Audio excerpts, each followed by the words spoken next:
It was like standing basically at the spring of a stream. You can straddle it, but as time moves forward and you get more involved with it, you train with them, you interview them, you find out about these guys, these Marines, and all of a sudden that river gets wider and deeper. To tell you the truth, once you get in it, it gets so wide and so deep at some point that it's really hard to pull out of it.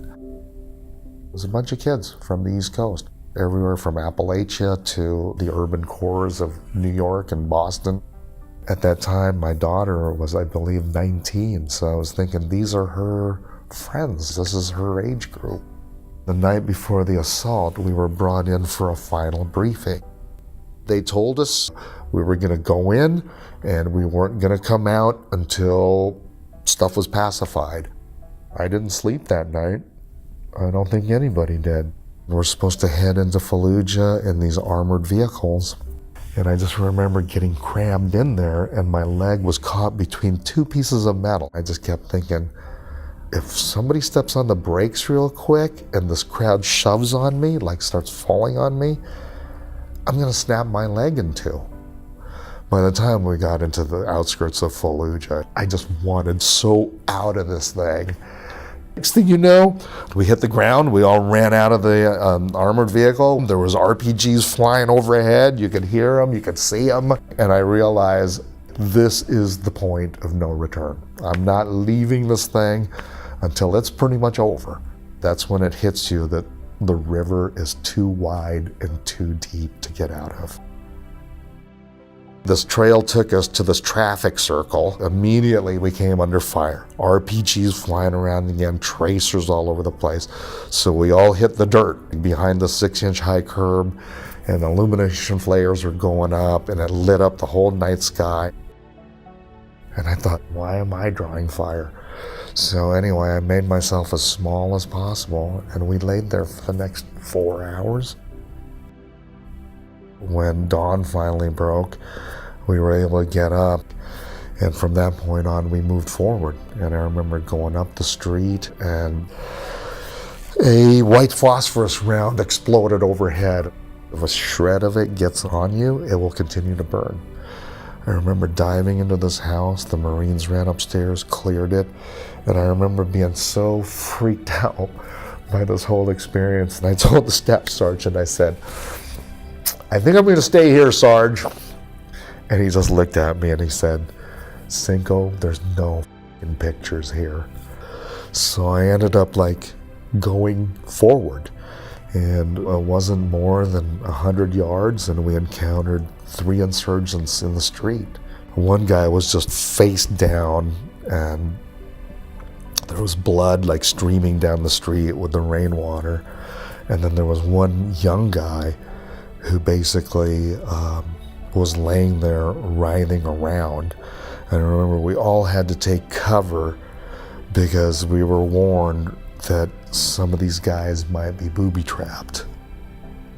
It is unnerving when stuff explodes around you, when you see dead people, when you see wounded people, when you hear gunfire all around you.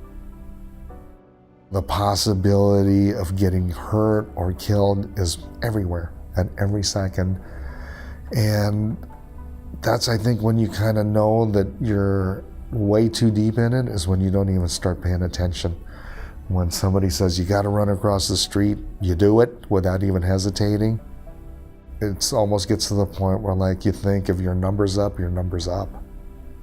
So we just basically moved on and boom, we turned this corner and we came under heavy, heavy fire. And I remember someone yelling at me, go with Maldonado. So Maldonado ended up running across the street to this house, and I ran with him. Maldonado sat up at the door and started returning fire. And then he looked at me, and he had this weird look on his face, and he said, we gotta get out, we gotta get out. He started screaming, and I looked around, and the room was full of ordnance. I mean, there were mortar shells, there were rockets, there were these missiles. And I remember just really just running as fast as I could, and I dove into this hedge. And I peered through the hedge, and there were 3 Marines there. And there was a tank pulling up. There was this gate to this house. The Marines kicked down the gate. They all flooded in. Some of them ran to the second floor, to the third floor, and then up to the roof.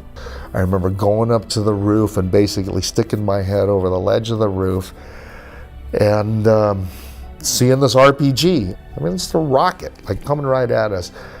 And I couldn't take my eyes off it, but something happened there because the RPGs changed directions, like at the last second, just veered off. And essentially, we were up on this roof for a while.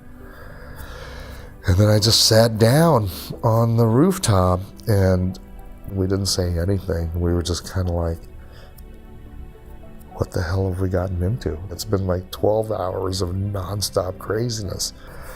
And I just remember looking around, and all these young men were just like smoking cigarettes, like dragging really deep, and everybody had that look on their face like they were worried about getting out.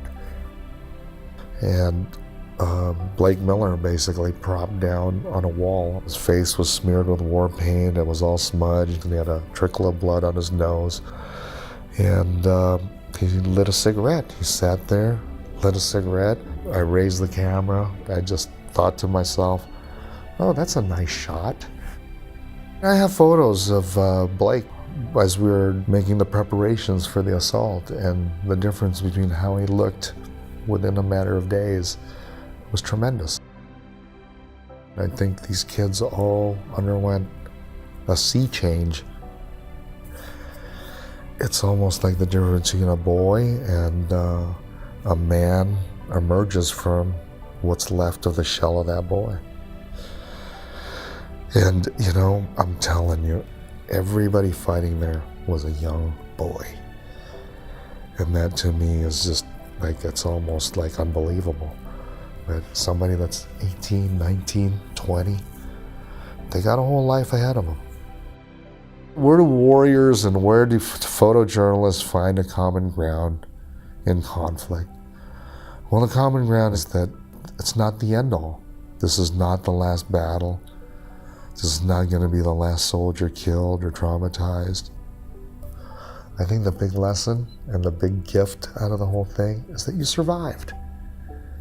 Because if you really analyze the situation, that's really sweet that you were able to come out of death, destruction, chaos, mayhem. You survived. You won.